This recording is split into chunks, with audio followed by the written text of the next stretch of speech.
सिर्फ आपको 1100 रुपये हर महीने लगाना है।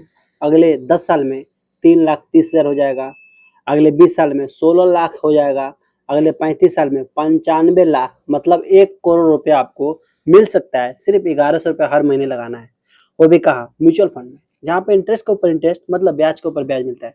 सोचिए, बिहार के गांव के देहात के लोगों को म्यूचुअल फंड के बारे में बिल्कुल भी नॉलेज नहीं है, बिल्कुल भी जानकारी नहीं है। क्यों? क्योंकि जो बिहार के एजेंट होते हैं, LIC एजेंट, वो बताते नहीं है। गांव के देहात के लोगों को LIC एजेंट बताते नहीं कि म्यूचुअल फंड में पैसा लगाइए जहाँ पे इंटरेस्ट के ऊपर इंटरेस्ट मिलता है, क्योंकि उनको कमीशन नहीं मिलेगा। LIC में अगर वो पैसा डलवाते हैं तो उनको कमीशन मिलेगा। आप 20 साल तक, 16 साल तक पैसा डालोगे, 16 साल तक उनको कमीशन जाएगा।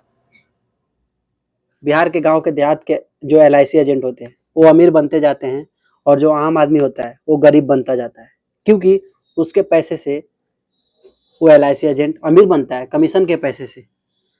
ऐसे ही दोस्तों हुआ था सहारा इंडिया में। सहारा इंडिया में भी कोई सैलरी पे नहीं था, सहारा इंडिया में भी सब कोई कमीशन पे था, कमीशन पर।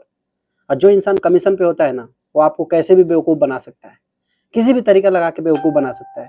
इसीलिए आप अपने पैसे को खुद से इन्वेस्ट कीजिए। खुद से कैसे आप इन्वेस्ट करोगे? आपका अपना बैंक में जाइए, वहाँ पे बोलिए कि मुझे म्यूचुअल फंड में पैसा डालना है, आपका बैंक वाला ही डलवा देगा। लेकिन आप ये LIC एजेंट के चक्कर में पड़ेंगे तो आपका पैसा कमीशन में ख़त्म हो जाएगा। विश्वास नहीं है, भरोसा नहीं है, तो आप लोग खुद यूट्यूब पे वीडियो देखिए, यूट्यूब पे सर्च कीजिए।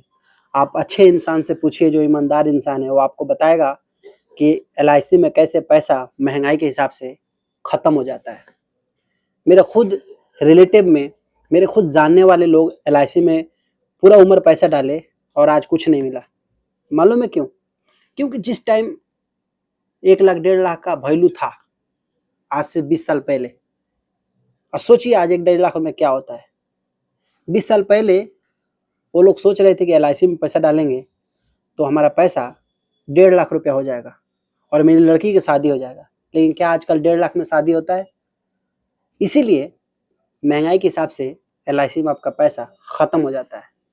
तो LIC से बचना है तो ध्यान से, क्योंकि LIC एजेंट आपको डराएगा कि आपका इंश्योरेंस हो जाएगा, आपका एक्सीडेंट हो जाएगा तो इतना पैसा मिलेगा, इतना किस्त माफ़ हो जाएगा, ये हो जाएगा, वो हो जाएगा, ऐसे डराएगा आपको LIC एजेंट। तो आपको डरना नहीं है, आपको LIC एजेंट से ही बोलना है कि आप हमें म्यूचुअल फंड में डलवा दीजिए, क्योंकि LIC में भी म्यूचुअल फंड चलता है, लेकिन LIC एजेंट आपको बताता नहीं है। तो इसीलिए आप अपने पैसे को ख्याल रखिए, अपना भी ख्याल रखिए, और इस वीडियो को शेयर कीजिए ताकि बिहार के गाँव के देहात के लोग म्यूचुअल फंड के बारे में जान